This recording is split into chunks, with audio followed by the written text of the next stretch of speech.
And first here at 5, the 2nd Street Bridge is back open again following a fiery crash earlier this afternoon. Thanks for joining us, everyone. I'm Connie Leonard. And I'm Doug Proffitt. We're taking a live look right now at the bridge from our camera in downtown Louisville. Now, we know the crash involved 3 different vehicles, one of which caught on fire. Louisville firefighter crews quickly arrived on the scene past 2:30 this afternoon, and they put out the flames. We were able to see at least 2 people taken away by EMS crews and first responders on the scene. We're continuing to watch the situation here in downtown, and we'll bring you any updates again as the bridge is now open again to traffic. Because this project here is about more jobs for Louisville. It's about more housing. It's about more opportunities for Louisville residents. It's more reasons to visit downtown, more opportunities and reasons to live downtown. And with that, it's a newly proposed $250 million investment for downtown Louisville. Take a look at these renderings of what's being called the future Louisville Sports Entertainment District. The mayor today saying it will connect downtown with Butchertown, New Lou, and Waterfront Park. So we flew the WHAS11 drone today to give you the best view of where this is going to be located. Take a look. It's actually going to be built in the parking lot just east of the baseball field. This parking lot is currently used for ball game parking right now. The entire complex will be sort of wedged in between Main Street and along I-65. It'll hug the interstate, and the apartments will overlook the baseball field. WHAS11's Jose Alonso and senior photojournalist Alyssa Newton pick up the details on what's in the development. Right now, we're standing in the Louisville Bats parking lot, but the baseball team's owner and Metro government have a new vision of what this could be. So we believe that this proposed development will create this vibrant 365-day-a-year hub around Slugger Field. After owning the Bats for a year, Peter Freund, the CEO of Diamond Baseball Holdings, believes it's time for another investment alongside Machete Group. This comes after reflecting on the team's quarter-century history in the Derby City. What's being called the Louisville Sports Entertainment District will create apartments, restaurants, parking garages, and retail shops. We set out to elevate minor league baseball across the country. From the fan experience to the player experience, that was our core vision, but it was to also create centers of energy around the ballparks that we operate in. Mayor Craig Greenberg says Slugger Field is owned by Metro government and does not bring in tax revenue. They hope to get assistance through state and local incentives to eventually get this project off the ground. It's still in the early stages, but it's a swing on how investors can reimagine downtown Louisville. Jose Alonso, WHAS11 on your side. The development groups will meet with the Waterfront Park team to continue the conversation on how they can make this new sports hub a reality. We were looking for snow flurries today. It certainly looked like it come out of the sky at any minute now. By the way, this is a good update on the 2nd Street Bridge that we just told you about. As you can see, traffic moving really well there again. So another new update there for you on the bridge there. So let's check in as we've got temperatures coming into the 20s. Oh my goodness. I know. I was telling Ben I had to get out the big coat this weekend. Yeah, we're trying to get used to it here day by day as we're in the middle of this really cold weather pattern. Definitely some heart of winter, January-like temperatures.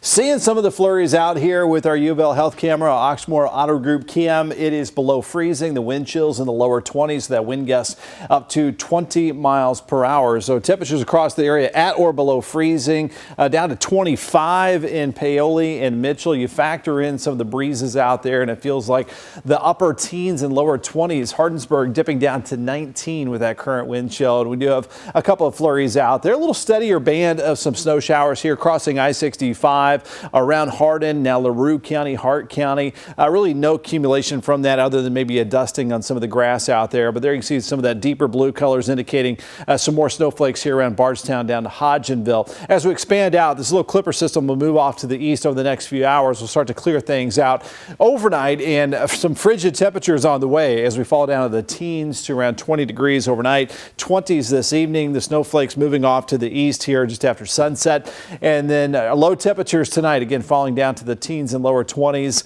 A chilly day tomorrow, but the sunshine returns. High temperatures just above freezing in the mid 30s, a good 15 degrees below normal for this time of the year. So 20, that city low, outlying areas in the teens, 29 at noon tomorrow, and your forecast high for your Tuesday with sunshine at 35 degrees. We have some more cold spells on the way this week, and we'll take a look at them all coming up in our Weather Impact Team full forecast. All right, thank you, Ben. Well, people in parts of Old Louisville are coming together to put an end to what they are calling a public safety threat. There's a new proposed ordinance on its way to the Public Works Committee. The mission is to control those large trucks that are traveling through Old Louisville. You saw them right there in our video. WHAS11 News obtained a report from a Limerick neighborhood resident showing close to 150 of those heavy trucks using St. Catherine Street every day.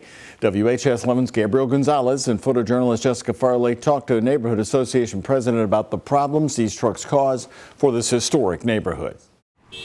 Semis overcoming streets and people experiencing constant street noise on St. Catherine, Kentucky, and St. James streets in the Limerick neighborhood. A lot of times when they come down this curve, they'll cross the line. A long-time problem that hopefully is coming to a conclusion. It's what Limerick Neighborhood Association President Derek Pedalski is trying to change. The number one problem that people wanted addressed in our survey was the heavy truck traffic on Oak Street in St. Catherine. These are pictures sent to us from a woman who lives on St. Catherine Street. She says she spent hundreds of dollars replacing damaged mirrors on her car caused by large passing trucks. The proposed ordinance would not allow trucks over 21,000 pounds on St. Catherine and Kentucky streets unless those trucks are doing deliveries. I asked the Neighborhood Association president what type of damage those trucks are doing to these residential streets. There's definitely some danger to walkability, to anybody who might have a disability, to homes, foundations, noise that comes from these trucks hitting their brakes. During our interview, a truck similar to this one drove directly down the street.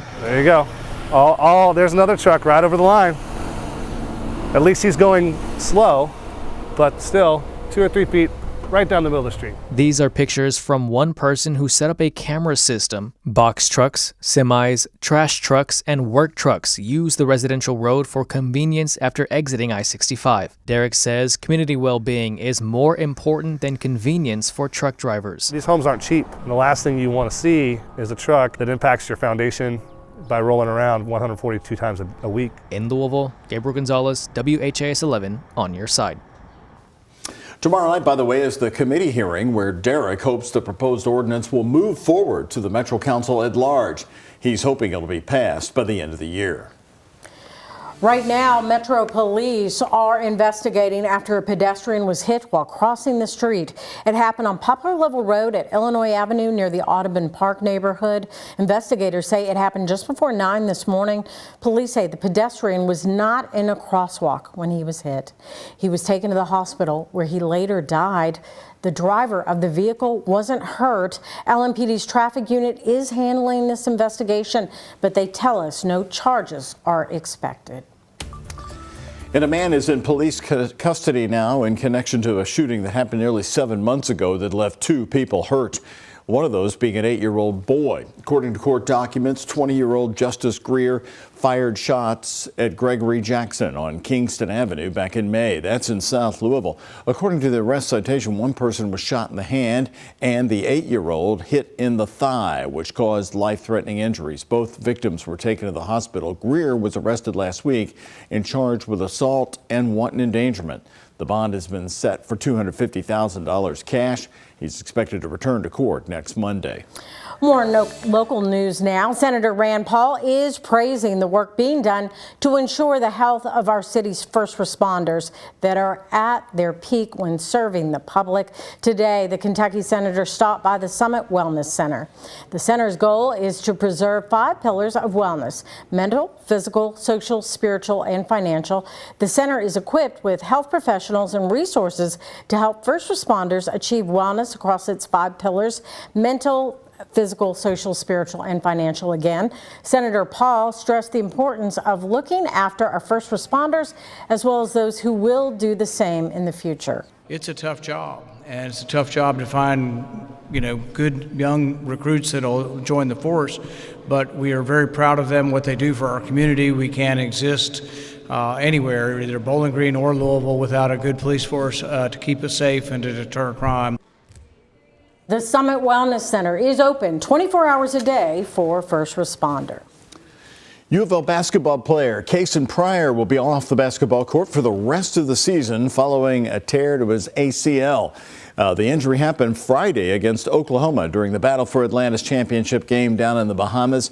According to a U of L athletics spokesperson, Pryor is expected to make a full recovery.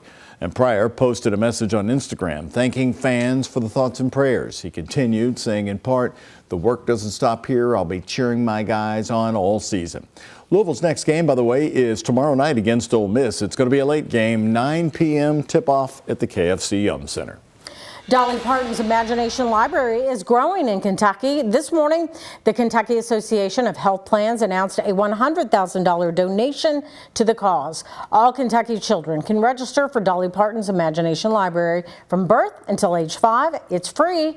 Books are age appropriate and chosen to support their exact stages of literacy development. When children enrolled in the Imagination Library reach their 5th birthday, they will have mastered colors, shapes, numbers, and the basic literacy concepts to begin a lifetime of reading.